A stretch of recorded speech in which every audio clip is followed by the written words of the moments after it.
자, 오늘은 민수기 8장 살펴보도록 하겠습니다. 자, 지금까지 민수기 계속 살펴보고 있는데, 민수기가 크게 두 부분으로 나눠진다 그랬죠, 그죠? 첫 번째, 그러니까 그 개수 두 번을 이렇게 기준으로 해서 첫 번째 개수, 그리고 26장 이후로부터 두 번째 개수 이렇게. 거기서 또 중요한 분기점이 뭐냐면 그 가나안 땅으로 출발하는 그 지점입니다. 가나안 땅으로 출발하는 지점이 어디냐면 9장이거든요. 9장에 두 번째 유월절을 지키면서 이제 가나안 땅으로 출발하는 겁니다. 첫 번째 유월절을 지키면서 애굽 땅에서 출애굽하죠. 그죠? 애굽 땅에서 출발합니다. 그래서 어디로 도착하죠? 시내산에. 그러니까 출애굽기 19장에서부터 레위기를 지나서 민수기 9장까지 여기까지 일어난 이 사건들이 다 어디서 일어났냐면 시내산 아래에서 일어난 사건들입니다. 출애굽기 19장 이후로부터 레위기 또 민수기 9장까지 시내산 아래에서 이루어진 일들이고, 그리고 이 민수기 9장에서부터 이제 광야로 들어가는 겁니다.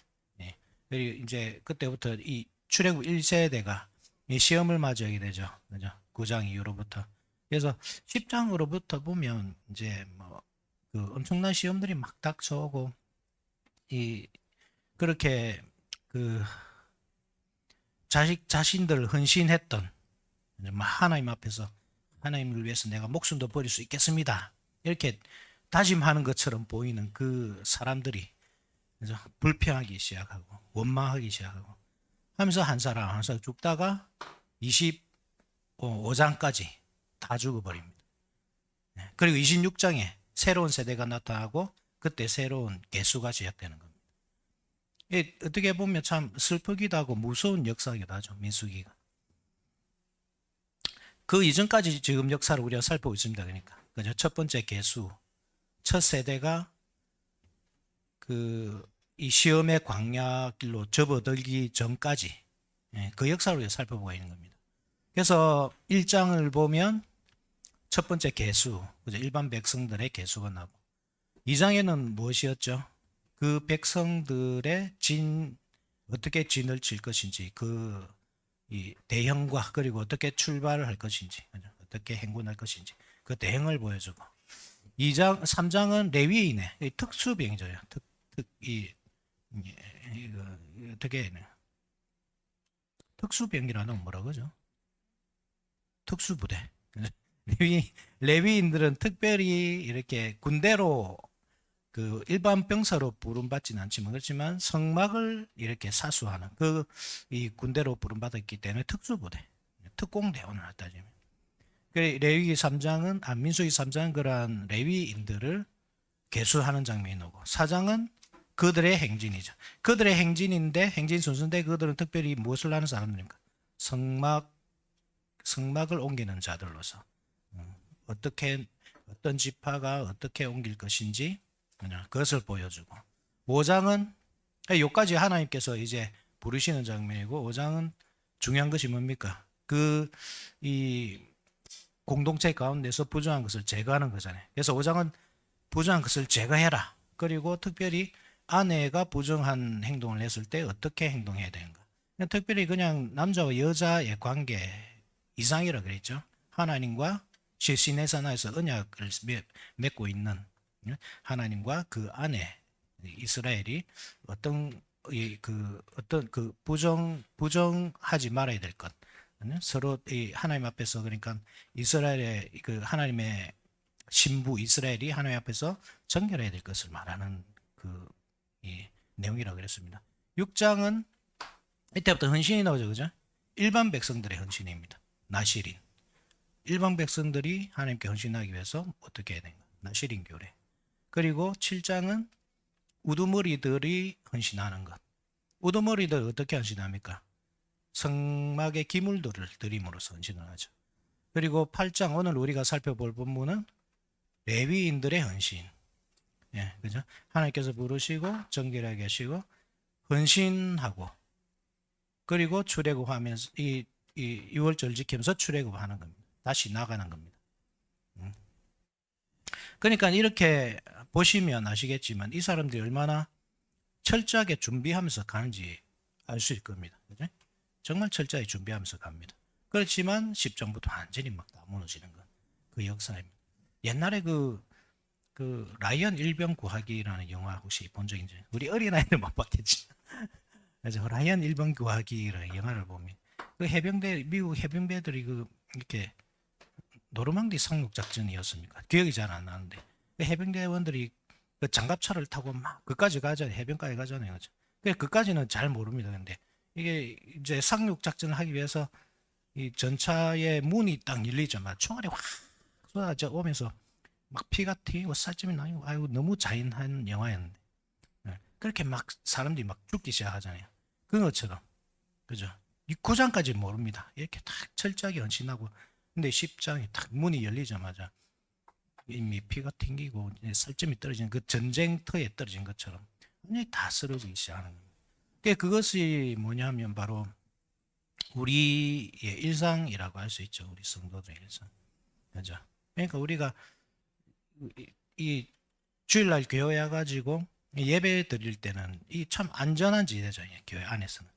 그죠? 안전한 지대인데 여기 이제 내가 지금부터 이 말씀대로 딱 살아보겠습니다. 딱 다짐을 하지만 실제로 교회 문을 나서면 그때부터 넘어지기 시작하잖아요. 넘어지고. 그래서 교회 주일날 다시 다음 주 주일날 올 때는 완전히 너덜너덜해져가지고 육체적으로 정신적으로 너덜너덜해가지고 그렇게 다시 오고 그런 모습이 사실은 여기서 보여주는 겁니다.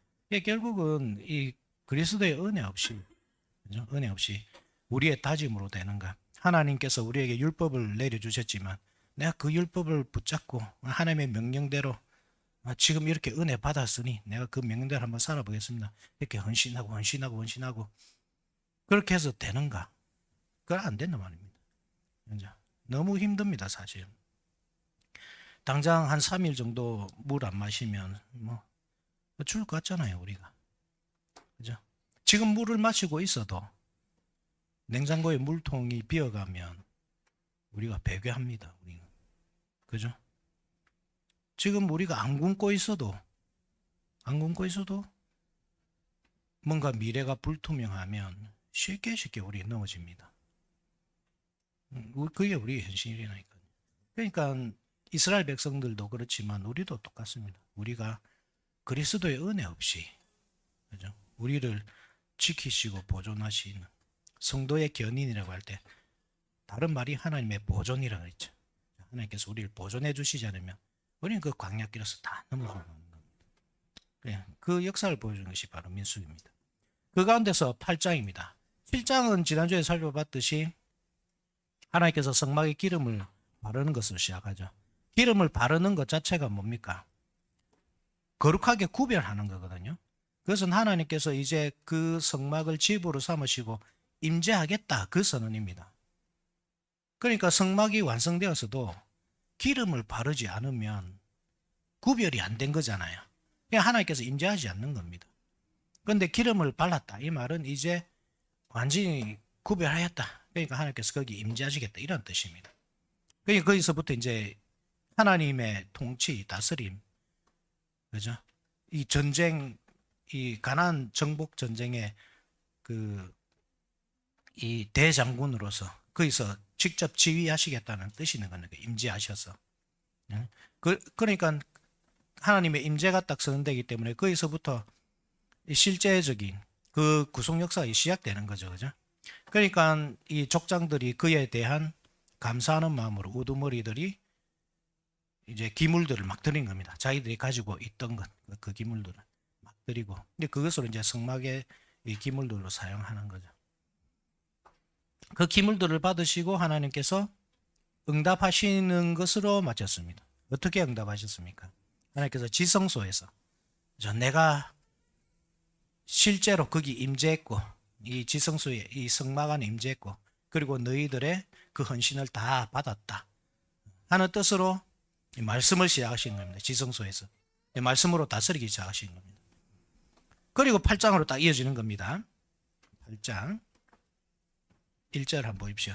여호와께서 또 모세에게 말씀하여 이르시되 아론에게 말하여 이르라. 등불을 켤 때에는 7 등잔을 등잔대 앞으로 비추게 할지니라 하시매. 그 성막의 구조가 그렇습니다. 뜰이 있고 성막의 문이 뭘로 돼 있냐면 천으로 돼 있거든요. 그 천막을 열고 안으로 들어가면 뜰이 딱 나타나잖아요. 뜰로 들어가면 뭐가 있습니까? 맨 처음 만나게 되는 것이 번제단입니다. 번제단. 짐승을 각을 떠서 불에 태우는 번제단이 나타나고, 번제단을 지나면 물두멍이 있습니다. 물두멍을 지나면 거기 성소죠, 그죠? 성소와 지성소를 가리고 있는 그 휘장이 나타나거든요. 그 휘장을 열고 들어가면 거기가 바로 성소입니다. 성소. 그죠? 성소에 뭐가 있냐면 오른쪽에 진설병을 둔 떡상이 있고 왼편에는 등잔대, 7 등잔대가 있고, 그리고 바로 정면 맞은편에 향단이 있습니다. 분향단이 있습니다. 그 분향단을 지나가야지 안에 지성소로 들어가거든요. 자, 보시면 아시겠지만 성소에는 3가지 기물이 있습니다. 그죠? 떡상과 등잔대와 분향단. 근데 하나님께서는 다른 것은 이야기 안 하시죠. 등잔대만 이야기하십니다. 왜 등잔대만 말씀하시냐면 등잔대가 가진 상징성 때문에 그렇습니다. 등잔대가 무엇을 상징하느냐 하면 하나님의 눈이잖아요. 등잔대가. 한번 찾아볼까요? 스가랴 4장 10절. 구약성경 스가랴.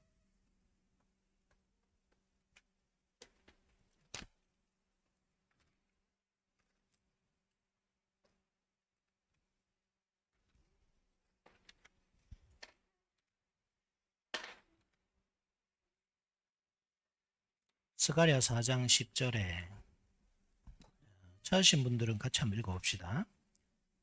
1316페이지입니다. 구약성경 1316페이지 4장 10절에 시작. 작은 일의 날이라고 멸시하는 자가 누구냐? 사람들이 스룹바벨의 손에 다름줄이 있음을 보고 기뻐하리라. 이 7은 온 세상에 두루 다니는 여호와의 눈이라 하십니다. 이게 뭐냐면 7 등잔에 관한 말씀이 2절에 보면 나옵니다. 또 그 기름 그릇 위에 7 등잔이 있으며 그 7이 바로 온 세상에 두루 다니는 여호와의 눈이다. 이렇게 말하는 겁니다. 요한계시록 5장 6절도 그렇죠. 이건 제가 빨리 찾아서 읽어드릴게요. 이거는 우리가 뭐 예배 시간마다 보는 거라서.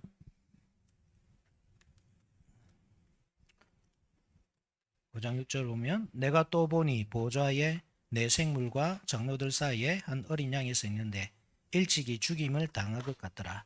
그에게 7 뿔과 7 눈이 있으니 이 눈들은 온 땅에 보내심을 받은 하나님의 7 영이더라. 이게 이 7 등대에 대해서 말하는 겁니다. 그러니까 7 등대가 뜻하는 것이 하나님의 7 눈. 그 7 눈, 7 눈이라는 것이 뭐 하나님의 눈이 7개구나 이렇게 생각하면 안 됩니다. 그죠? 상징적으로.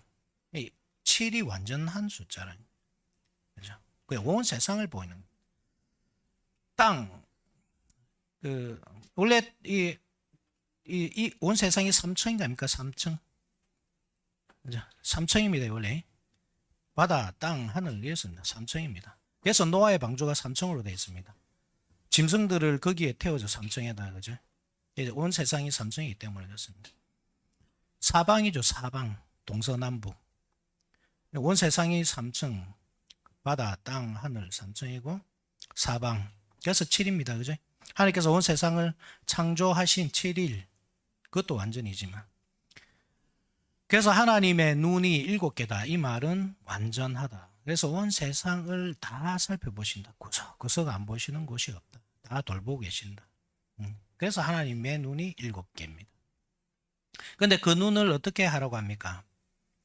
2절에 아론에게 말하여 이르라. 등불을 켤 때는 7 등잔을 등잔대 앞으로 비추게 할지니라. 그렇죠? 앞으로 비추게 하라. 등잔대 앞에는 뭐가 있죠? 아까 제가 성소에 들어가는 이 성소의 구조에 설명드렸습니다. 오른편에 뭐가 있다 그랬습니까? 오른편에 여러분들이 좋아하는 떡, 그죠? 떡상이 있고 왼편에 뭐가 있다고 그랬습니까? 왼편에 등잔대가 있다고 그랬죠. 그러니까 등잔대 앞은 뭐가 있냐면 떡상이 있습니다. 떡상. 그러니까 등잔대 앞을 비추게 하라. 이 말은 떡상을 비추게 하라. 이 말입니다. 떡상에는 12개의 진설병이 이렇게 전시가 되거든요. 12개, 왜 12개겠습니까? 떡이. 이스라엘 12지파를 상징하니까 그런 거겠죠. 그죠? 그래서 이 등잔대로 하여금 앞으로 비추게 해서 그 떡상을 비추게 하라. 이 말은 하나님의 눈이 항상 그 이스라엘 백성들을 보살피고 있다. 살피고 있다. 그것을 말하는 겁니다. 그죠? 기름을 바르고 하나님이 임재하시고 그 백성들이 헌신하고 족장들이 헌신한 건 아닙니까? 아닙니다. 족장들은 항상 우두머리라는 말은 항상 백성들의 대표. 그죠? 우리 대한민국의 대표는 이재명 대통령이죠. 이재명 대통령이 전쟁을 선포하면 나는 뭐 안 했습니다. 이러면 내가 상관없는 게 아닙니다. 우리의 우두머리가 이재명 대통령이기 때문에 전쟁을 선포하면 나도 어쩔 수 없이 전쟁에 참여한 겁니다. 이게 우두머리란 뜻입니다. 그러니까 이스라엘의 우두머리들이 헌신했다. 이 말은 온 이스라엘이 다 헌신한 겁니다. 하나님이 임재하시고 그 백성들이 헌신하고 하나님이 응답을 주시는 것이면 내가 너희들을 항상 지켜보겠다. 항상 돌보겠다. 이라는 것입니다. 내 빛이 항상 비추고 있는 겁니다. 그 빛이 그런데 원래부터 그렇게 드러난 게 아닙니다. 원래는 하나님께서 빛을 만드셨을 때는 드러나 있었죠. 그죠? 하나님께서 빛을 몇째 날에 만들었습니까? 빛이 있으라 할 때 빛이 딱 있었잖아요. 그죠? 몇째 날인지 모르겠는데 만들긴 만든 거 같죠. 그죠? 하나님이 그래 몇째 날에 어쨌든 만들었습니다. 빛을 딱 만드셨습니다. 그런데 그 빛이 사라집니다. 범죄함으로 인해. 그러니까 이 빛이라는 것은 하나님께서 창조하신 빛이라는 것은 하늘에 태양을 말하는 것이 아닙니다. 태양은 따로 만드십니다. 그죠? 하늘에 그죠? 큰 광명체로 낮을 주관하게 하시고 작은 광명체로 밤을 주관하게 하시고 그것은 태양을 만드는 아이 따로 있다는 말이거든요. 가물가물하시니까 한번 봅시다. 주일학교 다 통과한 줄 알았더만 이거 안 되겠습니다. 주일학교를 한 번 더 해. 이런 승리학교를 한번 하든지 해야지.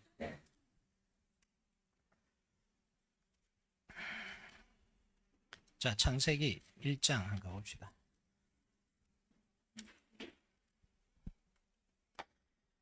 자, 3절에 있죠. 3절에 하나님이 이르시되 빛이 있으라 하시니 빛이 있었고, 그죠? 첫째 날에 빛을 만드셨습니다. 그리고 14절에 하나님이 이르시되 하늘의 궁창에 광명체들이 있어 낮과 밤을 나누게 하고 그것들로 징조와 계절과 날과 해를 이루게 하라. 또 광명체들이 하늘의 궁창에서 땅을 비추라 하시니 그대로 되니라. 하나님이 두 큰 광명체를 만드사 큰 광명체로 날을 주관하게 하시고 작은 광명체로 밤을 주관하게 하시며 또 별들을 만드시고 넷째 날이죠. 그죠? 첫째 날에 빛을 만드시고 넷째 날에 광명체들 태양을 만드셨습니다. 그러니까 이 빛이라는 것은 태양하고 상관없는 빛입니다. 그죠? 이 진리의 빛입니다. 구원의 빛이고. 그죠? 이게 다릅니다. 그러니까 여기 빛이라는 것은 원래는 보이도록 되어 있었습니다. 그 진리의 빛이라는 것은. 그런데 감추어졌습니다. 아담과 하와가 범죄함으로 말미암아서. 족장들 시대도 마찬가지였습니다. 감추어져 있습니다. 족장들은 예배를 드렸습니까? 안 드렸습니까? 족장들은 예배를 안 드렸겠습니까? 아담과 하와가 예배 드린 건 알죠, 그죠? 어디에서 예배를 드렸습니까? 지금 집에 놔둔 떡 생각하느라고 다들 떡상하니까 떡상에 빠져가지고 지금 아담과 하와는 어디에서 예배를 드렸죠? 아벨의 제사상에서 예배를 드렸잖아요. 아벨의 제단에서. 그죠? 가인도 제단을 쌓고 아벨도 제단을 쌓고 근데 가인의 제사는 안 받으시고 아벨의 제사를 받으셨잖아요. 아담과 하와는 그 제단에 참여한 겁니다. 족장들은 어디서 예배를 드렸을까요? 그러면 노아가 아라랏산에 제단을 쌓은 것은 알고 아브라함은 어디에서 제단을 쌓았습니까? 아브라함과 이삭과 야곱 잘 보시면 자기들 장막에 제단을 샀습니다. 장막에. 성막이 있기 전에. 장막에 뭐가 있냐 하면 우물이 있고 물두멍과 같은 우물이 있고 그리고 제단이 당연히 있고 번제단과 같은 제단이 있고 한번 보십시오. 아까 제가 성막의 구조를 설명드렸습니다. 이 성막의 문을 열고 막을 딱 긋고 안에 들어가면 뭐가 있습니까? 번제단이 있고 물두멍이 있고. 좀 상상이 갑니까? 머리 그림을 좀 그리십시오. 여러분들 이 상상력을 좀 동원해야 됩니다. 이런 이야기 들을 때는. 그죠? 이 문자로 알아들으면 이게 무슨 말인가 합니다. 내 머릿속에 그림을 그려보라고. 번제단이 있고 물두멍이 있고. 물두멍 물이 담겨 있는 이 뭐라고 해야 됩니까? 그릇이라 하기에는 크죠, 그죠? 이 손도 씻고 발도 씻고 뭐 짐승의 필도 씻고 하는 거니까 어쨌든 큰 겁니다. 물이 들어 있는 물 여기다 막 물 길어 가지고 놔둬야 됩니다. 이렇게 우물은 아니고 우물은 계속 물이 나옵니다. 그것처럼 족장들의 장막에도 제단이 있죠. 우물이 있죠. 족장들이 계속 우물을 파는 것, 우물 가지고 싸우고 이래 하잖아요, 그죠? 그거를 보면서 여러분들이 뭐 아이고 그 옛날에는 뭐 물이 생명이니까 그렇게 단순하게 생각하면 안 됩니다. 이게 예배와 관련된 겁니다. 물두멍, 죄를 씻는 물두멍입니다. 그것이 그죠? 우물이라는 것이. 그래서 우물 파는 것이 너무나 중요한 겁니다. 이 물도 원래 물두멍도 원래 숨겨져 있었거든요. 이건 뭐 이야기하면 오늘 밤새도록 이야기합니다. 그래서 일단은 여기까지 합시다. 창세기 때 뭐 들으신 분들도 계시니까. 그런데 잘 보십시오. 이 족장들의 장막에 뭐만 드러나 있습니까? 뜰만 드러나 있잖아요. 성막의 뜰만. 이해됩니까? 뜰만 드러나 이겁니다. 그 족장들의 장막에서 발전한 것이 성막이란 말입니다. 하나님께 성막을 딱 계시해 주니까. 그러니까 이게 성막이 대단한 게 뭐냐면 족장 시대에는 그냥 번제단과 물동밖에 없었어요. 번제단과 우물. 성막 시대에는 번제단과 물두멍에서 끝나는 것이 아니라 그 안에 성소가 있고 지성소가 있는 거예요. 하나님이 항상 임재해 계시는. 옛날에 그때는 뭐 족장 시대는 하나님이 임재 안 하셨다 이 말 아닙니다. 임재하시죠. 그 직접 아브라함과 이야기도 하시고 임재하시죠. 그렇지만 상시 거주하진 않으십니다. 잠시 방문하시는 거죠. 그죠? 우리 박민철 성도님 집에 목사님 한번 오십시오. 가 있습니다. 가서 이제 차 한잔 마시고 그냥 오는 겁니다. 그죠? 끝. 그런데 박민철 성도님 이제 방 안에 내릴 테니까 사십시오. 이렇게 하는 겁니다. 그게 성막입니다. 성막. 이해됩니까? 그러니까 하나님이 거기에 그 백성들과 함께 임재해 계신다는 게 엄청난 사실은 큰 은혜란 말입니다. 하나님이 원래 어디에 계셔야 됩니까? 하늘에 계셔야죠. 하늘은 나의 보좌요 땅은 나의 발등상이니 너희가 나를 위해서 무슨 집을 짓겠느냐 하듯이 하나님 원래 하늘에 계셔야 됩니다. 하늘이라도 하나님을 용납하지 못합니다. 하나님 얼마나 크신 분입니까? 이 세상을 창조하신 분이신데 그 피조된 세상 속에 하나님이 거하시겠습니까? 하나님이 대단하신 분이신데 엄청나게 크신 분이신데 그러니까 하늘도 하나님 창조하셨기 때문에 하늘도 하나님을 담아두지 못한단 말입니다. 그런데 하물며 이 땅에 내 조그만 성막 속에 하나님이 임재하신단 말입니다. 이거보다 놀라운 일이 어디 있냐 이 말입니다. 그렇게 성막이 이 땅에 지어지면서 계시된 것이 뭐냐? 드러난 것이 무엇이냐? 빛이란 말입니다. 빛. 아담으로 말미암아 사라졌던 그 진리의 빛이 다시 비추기 시작하는 겁니다. 성막 안에. 그런데 성막이 어떤 것이죠? 성막이라는 것은 여러 겹의 막으로 막혀 있습니다. 그죠? 어떤 막입니까? 첫 번째는 각종 이 흰색 또 뭐 있노? 아이고 생각이 안 나 갑자기. 흰색 빨간색이라 해야 됩니까? 네? 홍색, 자색, 청색 실로 정교하게 써놓은 그죠? 그 첫 번째 이 세마포입니다. 그죠? 그리고 두 번째가 염소털로 만든 염소털로 만들면 사실 천이라 하면 좀 그렇잖아요. 그죠? 염소털로 짠. 그 뭐라 해야 됩니까? 우리 스웨터 할 때 그 스웨터 중에 그 염소툴로 짠 스웨터를 뭐라 그럽니까? 캐시미어, 그죠? 캐시미어. 캐시미어입니다. 두 번째가 염소툴로 만든 거기 때문에. 세 번째가 뭐냐면 해달의 가죽, 그리고 염소의 가죽. 이렇게 네 겹으로 되어 있습니다. 그러니까 성막이. 성막들은 그냥 오픈이고, 그죠? 성막들은 오픈이고, 이 성소로 들어가는 길부터는 네 겹의 천으로, 네 겹으로 가려져 있습니다. 첫 번째 천, 두 번째 캐시미어, 세 번째 가죽, 네 번째 가죽, 이렇게. 그러니까 여기가 빛 하나 안 들어가는 곳입니다. 빛 하나.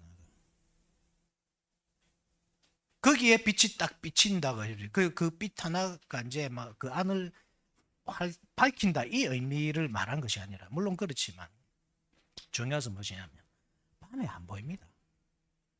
밤에 밖에서 백성들이 그것을 딱 쳐다보고 있으면 그 빛이 보이느냐? 안 보입니다. 하나님께서 다시 주시기는 주셨죠, 빛을. 그죠? 빛을 다시 주시기는 주셨는데 그냥 백성들은 상상만 하는 겁니다. 아, 저 안에 빛이 있구나, 이렇게 상상만 하는 겁니다. 실제로 보는 사람은 없습니다.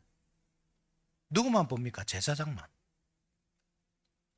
무슨 말인지 알겠습니까?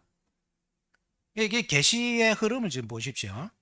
빛이 없다가 있었습니다. 그렇지만 그 빛은 안 보입니다. 그 빛이 희미하게 보이던 때가 언제냐 하면 솔로몬이 성전을 지었을 때. 왜냐하면 성전에는요, 창을 내거든요. 창을. 한번 찾아볼까요?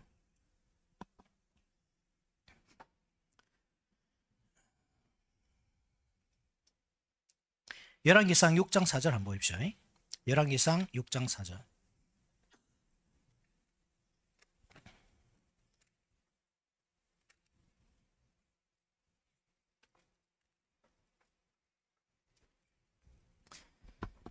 육장 4절. 우리 같이 한번 읽어볼까요? 6장 4절. 자, 시작. 성전을 위하여 창틀이 있는 붙박이 창문을 내고. 자, 이게 은혜입니다. 그러니까 빛이 안 보였습니다. 성막 시대는 있긴 있었지만 안 보였습니다. 성전 시대에는 그 빛이 창을 통해서 흘러나오는 겁니다. 성전이 어디에 있죠? 산 위에. 시온산. 예루살렘이 시온산에 있잖아요. 그죠? 그러니까 그 시온산에 높은 곳에 딱 성전이 세워져 있는데 그래서 빛이 희미하게 비치기 시작하는 거예요.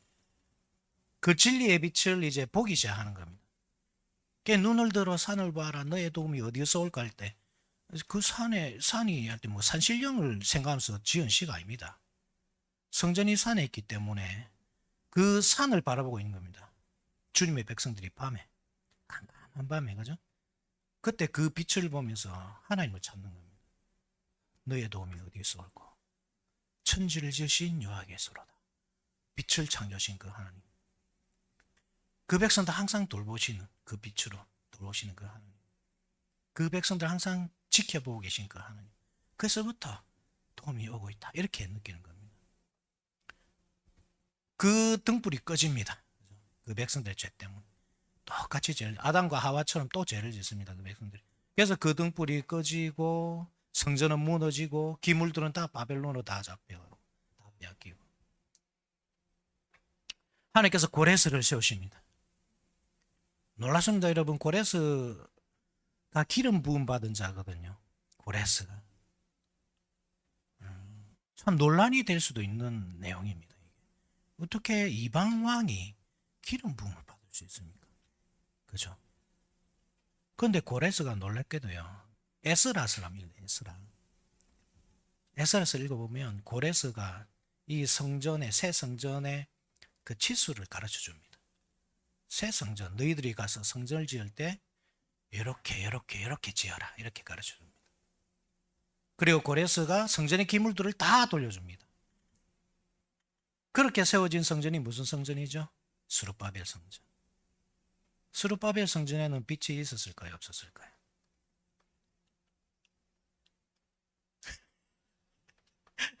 없었을 것 같죠? 안것 같습니다. 침묵하고 있습니다. 그런데 그런데 약속은 주십니다. 스가랴서 2장 5절 한번 보십시오. 스가랴 2장 5절.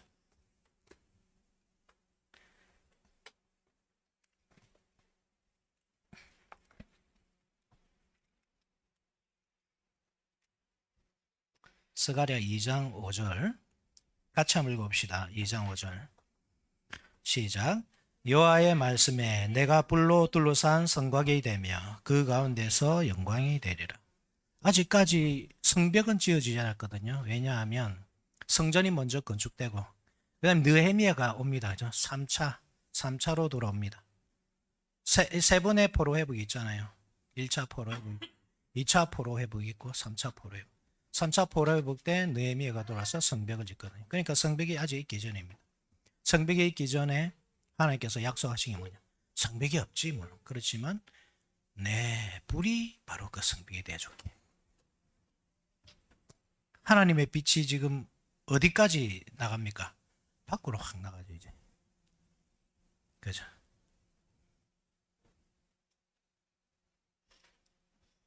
그리고 예수님께서 오셨습니다. 예수님께서 새로운 성전을 세우셨습니다. 그 성전이 바로 교회입니다. 그 교회를 향해 예수님 뭐라 하시죠? 너희는 세상의 빛이라 하시면서 빛이라 이 말이 너희가 뭐 태양이다 이 말이 알겠죠? 그죠?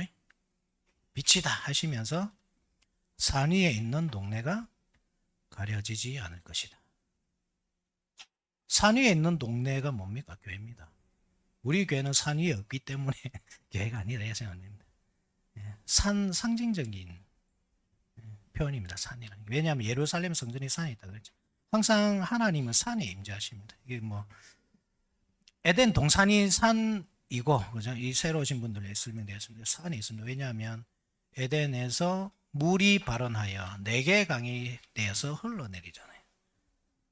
물은 높은 곳에서 낮은 곳으로 흘러내립니다. 그래서 동산에서 우리는 그냥 뭐 이렇게 그 옛날에 그 텔레토비 동산처럼 그죠? 텔레토비 동산은 우리가 상상하는 경향인데 텔레토비 동산이 아니고 실제 산입니다. 산. 에덴 동산입니다. 산입니다. 산.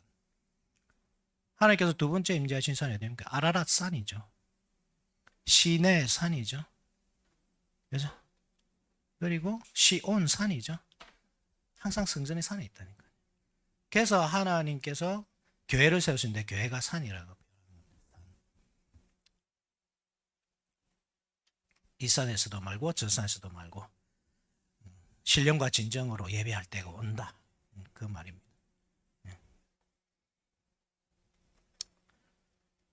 그래서 산 위에 있는 동네가 교회인데 교회가 무엇이 돼야 된다? 빛이 돼야 된다.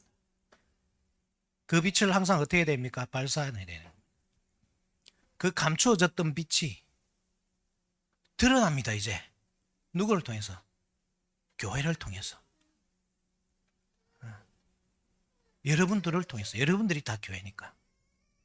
야, 이 얼마나 여러분 대단한 일입니까? 그러니까 이게 엄청난 일입니다. 여러분들이 세상의 빛이다 이 말은 이 보통 일이 아닙니다. 우리는 그냥 아이고 조금 더 착하게 살아야 되겠구나 이렇게 생각하잖아요. 그게 아닙니다. 여러분. 우리를 향해서 세상의 빛이다 이 말은 너희가 바로 그 등대다 이 말입니다. 감히 구약의 이스라엘 백성들, 광야 시절의 이스라엘 백성들은 쳐다도 못 보던 상상만 하던 그 빛이 우리를 통해서 발현된다 이 말입니다. 놀랍지 않습니까, 여러분? 그래서 등대가 또 하나님의 7 눈이지만 등대가 또 뭡니까? 교회잖아요. 요한계시록 2장 20절. 그죠? 그 7 등대를 말하면서 이 하나님의 그 교회다고 분명히 설명하잖아요. 하나님의 7 영이고 교회라고 설명하잖아요. 이건 우리가 여러 번 살펴봤으니까. 그래서 우리가 그 등대는 겁니다.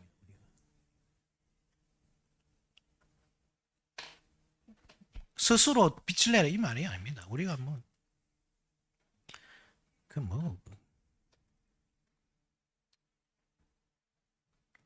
요즘에 이런 일이 그 간단한 이 단어도 간단한 단어도 생각이 안 납니다. 그 빛을 내는 그 반딧불. 우리가 뭐 반딧불이도 아니고 뭐 우리가 어떻게 빛을 냅니까 스스로. 그죠? 우리 스스로 내라 일 안 합니다. 그래서 우리 속에 무엇을 두시죠? 성령 하나님. 자, 아까 일곱 등대 살펴봤는데 일곱 등대는 하나님의 일곱 눈이지만 동시에 성령이죠. 요한계시록 2장 20절을 봐야 됩니다. 여기 좀 더 확실히 하기 위해서. 요한계시록 2장 20절. 1장 20절이 1장 20절. 죄송합니다. 1장 20절.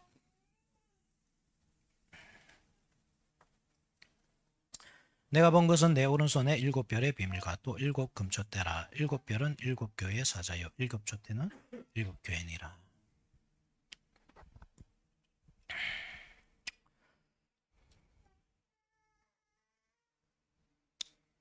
일곱 영이라 한 표현이 어디에 있더라? 아까 5장 6절? 5장 6절이죠. 내가 또 보니 보좌와 네 생물과 장로들 사이에 한 어린 양이 있었는데 일찍이 죽임을 당한 것 같더라. 그에게 일곱 뿔과 일곱 눈이 있으니 그 이 눈들은 온 땅에 보내심을 받은 하나님의 일곱 영이더라. 그렇죠? 그러니까 등대가 일곱 등잔대가 여러 가지를 상징합니다. 일곱 영, 그죠? 하나님의 영, 성령님, 일곱 눈, 그리고 교회, 그죠? 또 말씀. 왜 말씀입니까? 주의 말씀은 내 발의 등이요 내 길의 빛이니이다. 그죠? 말씀, 진리라고 했잖아요. 진리, 그 빛이. 이 많은 상징성을 그래서 가진 겁니다. 이 등대라는 거지. 그래서 그 성령이 우리 속에서 빛을 발하게 하는데 이렇게 그런 말할 수 있죠. 아까 우리는 일단 우리가 반딧불이가 아닙니다. 우리는 스스로 빛을 낼 수 없습니다. 우리 현각 물질을 우리 가지고 있지 않습니다. 그래서 하나님은 성령을 보내주시고 성령이 우리를 성전으로 삼고 그래서 빛을 딱 비추게 하시는데 이게 아무 동력 없이 되는 게 아니라 말입니다. 지금 우리가 회사 갔다 와가지고 배도 고프고 피곤하고 그래서 이 다주가는 뭐 빛 같지 않습니까? 우리가 다 얼굴빛이 다 사가가지고 뭐 빛이라고는 하나도 보이지 않는 우리가 어떻게 빛을 발한단 말입니까? 빛을 그래서 발하지는 것이 아닙니다. 그래서 우리가 성령 충만하기 위해서 뭐 어떤 분들은 나무 뿌기를 뽑기도 하고, 그렇죠? 방언을 해야 된다. 그래서 막 할렐루야를 한 1000번 이렇게 연습을 하면 방언이 터지기도 하고, 제가 실제 뭐 경험한 겁니다. 그래서 어느 기도원에 가니까 그러다가 할렐루야를 1000번 해라. 이러다 보니까 방언하고 막 그래. 그래서 여러분들 집에 가서 연습하지 말지. 그렇게 해서 성령 충만이 오는 것이 아니다. 제가 말씀드린 겁니다. 그래서 뭐가 임하느냐면 말씀이 임하는 겁니다. 말씀. 그래서 말씀이 성령과 함께 임한다 이 말이고 등잔대가 또한 말씀을 상징한다 이 말. 그래서 주일날 하나님께서 성령의 음성으로 우리에게 계속 말씀을 주시는 것은 우리에게 계속 이 기름을 공급해 주는 겁니다. 호르무즈 해협이 막혀도 기름이 없는데 어떻게 우리가 기름을 받습니까? 받습니다. 말씀으로. 말씀의 기름을 우리에게 계속 공급해 주시고 그 불이 꺼지지 않도록 해 주시는 겁니다. 그러면 우리가 말씀에 귀를 닫으면 어떻게 될까요? 그 불이 꺼지는 겁니다. 빛이 허약해지고 성령이 우리를 영원히 떠나시지 않기 때문에 믿는 사람을 떠나시지 않기 때문에 그 빛이 꺼지지 않습니다. 그렇지만 엄청 허약해지는 겁니다. 이 사람이 그리스도를 믿는 사람인지 안 믿는 사람인지 표가 안 나는 겁니다. 그런데 그 말씀을 계속 이 강단에서 나가는 만큼 그대로 공급받는 사람, 그 사람은 성령 충만을 받고 그 빛이 계속 나오는 겁니다. 그래서 누가 봐도 저 사람 그리스도인, 그래서 누가 봐도 저 사람 예수제이다 이렇게 되는 겁니다.